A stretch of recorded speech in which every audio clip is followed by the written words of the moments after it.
Hello, welcome to my channel. आज Saudi police clearance कैसा लेगा उसके बारे में डिस्कस करेगा।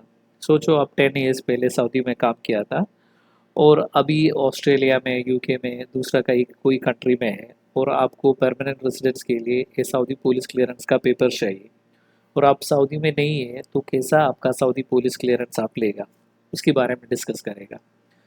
उसके लिए क्या डॉक्यूमेंट्स चाहिए कि करंट पासपोर्ट कॉपी चाहिए, आपका ओल्ड इकामा, आप पहले इधर पे सऊदी में था उस टाइम में एक इकामा था ना, वो इकामा का कॉपी चाहिए, ओल्ड पासपोर्ट कॉपी चाहिए और एक पासपोर्ट साइज फ़ोटो चाहिए 3.5 सेंटीमीटर इंटू 4 सेंटीमीटर का और एक ऑथराइजेशन लेटर देना है। आप इधर नहीं है, ये प्रोसीजर के लिए इंडियन वीएफएस में जाना पड़ेगा, मिनिस्ट्री ऑफ फॉरेन अफेयर्स में जाना पड़ेगा और पुलिस स्टेशन में जाना पड़ेगा। तो उसके लिए एक आदमी आपका बिहाफ में आपको ऑथराइज करना चाहिए। आपका फ्रेंड को ऑथराइज कर सकता है, रिलेटिव को ऑथराइज कर सकता है, कोई एक आदमी होना चाहिए।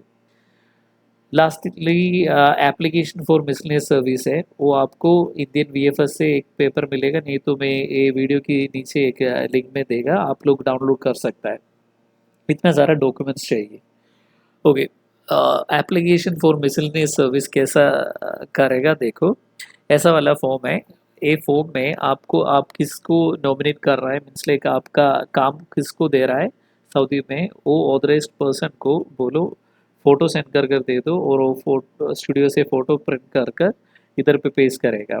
इधर पे टिक करो NOC endorsement letter for Saudi PCC में टिक करना और उसके बाद आपका पासपोर्ट में क्या डिटेल, नाम, फुल नेम क्या है वो फुल नेम इधर डालो, फादर का नाम, मदर का नाम, spouse, date of birth, place of birth, address in India, सब कुछ पासपोर्ट में क्या है एग्जैक्टली वही मेंशन करना।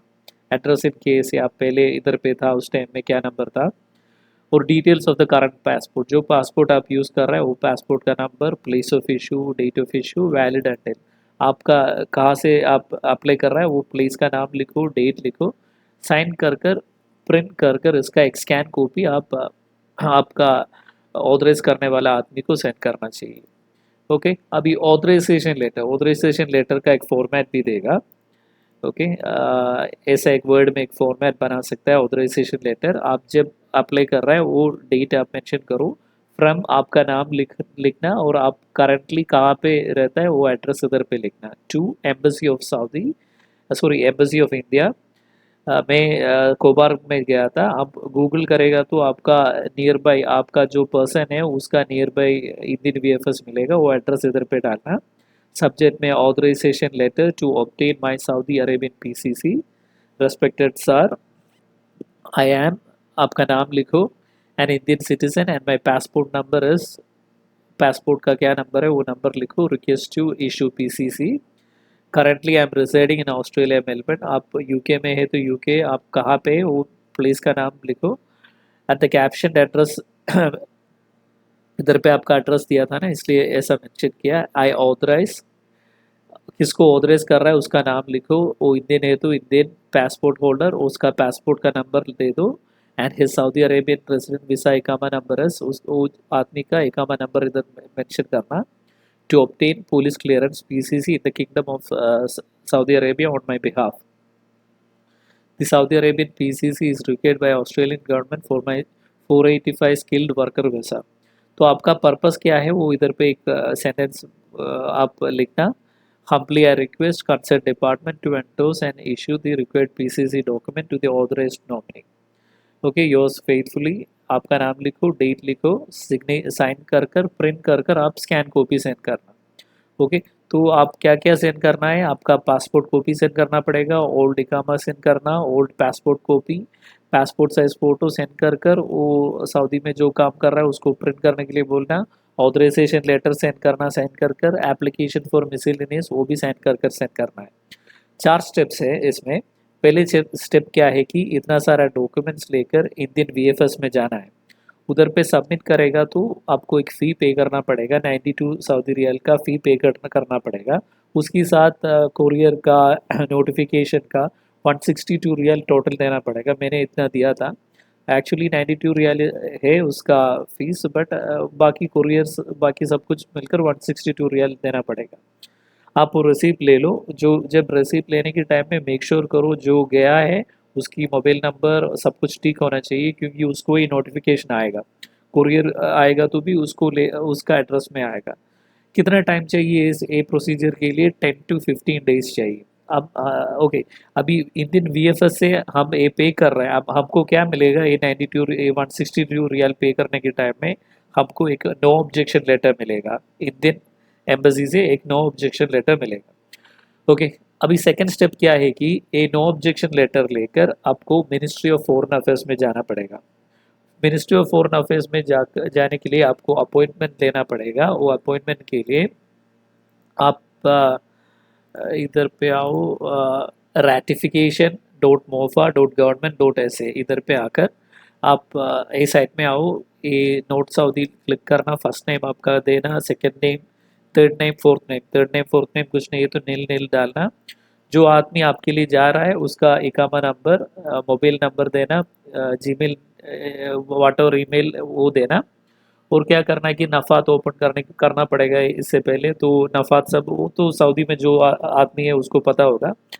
और आप ऐड न्यू डॉक्यूमेंट में जाकर इधर पे क्लिक करना और आपका नो ऑब्जेक्शन लेटर आपको मिला ना वो डॉक्यूमेंट अपलोड करना, नहीं तो एक फ़ोटो लेना।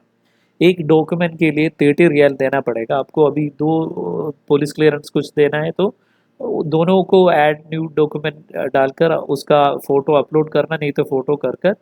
तो एक के लिए 30 है, तो कितना भी डॉक्यूमेंट है प्लस उतना होगा।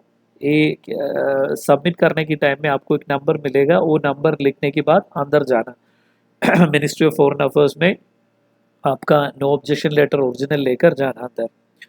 ओके, उधर पे जब जाने के टाइम में आपको क्या मिलेगा? उधर पे चेंबर कर कर एक स्टिकर लगा, वो नो ऑब्जेक्शन लेटर के ऊपर रखेगा, पेस्ट करेगा चेंबर स्टिकर।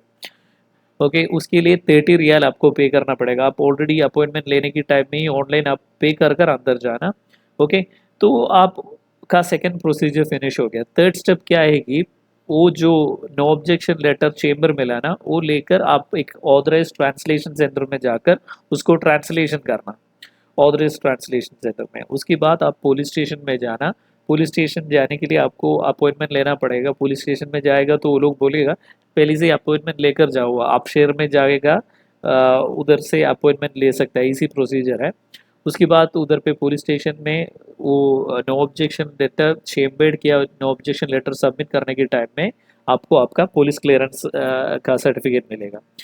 फोर्थ स्टेप क्या है कि वो जो पुलिस क्लियरेंस मिला ना फिर से मोफा में जाकर अपॉइंटमेंट कर कर उसका ऊपर एक मोफा का चेम्बर भी उसमें लगाना। इसमें क्या चीज़ क्या है कि एक ही मंथ का वैलिडिटी है, तो आपको जब उस आपका काम है उसी टाइम आप वो एक माइंड में ये डे सब कुछ कैलकुलेट करो। एक 10 to 30 डेज आप रखो, 30 डेज के अंदर आपको आएगा, तो वो टाइम के हिसाब से आपने आपको रखना मिथ्स लेके प्रोसेस करना पड़ेगा, क्योंकि 1 मंथ के बाद इसका वैलिडिटी फिनिश हो जाता है। ओके, तो आपको क्या करना है? पहले आपको इंडियन वीएफएस में जाना है, नो ऑब्जेक्शन लेटर लेना है। उसके बाद मिनिस्ट्री ऑफ फॉरेन अफेयर्स में जाकर उसमें चेंबर करना है। चेंबर कर कर फिर वो चेंबर किया वो नो ऑब्जेक्शन लेटर को लेकर ऑथराइज ट्रांसलेशन करना है। फिर पुलिस स्टेशन में जाकर पुलिस क्लियरेंस लेना है। पुलिस क्लियरेंस लेने के बाद मोफा में जाकर फिर से एक चेंबर करना है। ओके, तो टेंशन की बात नहीं है, इसी प्रोसीजर है, पर थोड़ा काम करना पड़ेगा। इंडियन बीएफएस में जाना पड़ेगा, मिनिस्ट्री ऑफ फॉरेन अफेयर्स में जाना पड़ेगा, ट्रांसलेशन के लिए जाना पड़ेगा, फिर पुलिस स्टेशन में जाना पड़ेगा, फिर से आकर मिनिस्ट्री ऑफ फॉरेन अफेयर्स में जाना पड़ेगा। ओके, बट स्टिल इतना बड़ा कॉम्प्लिकेशन कुछ नहीं है, इसलिए हो जाएगा काम। Okay, all the best, thank you.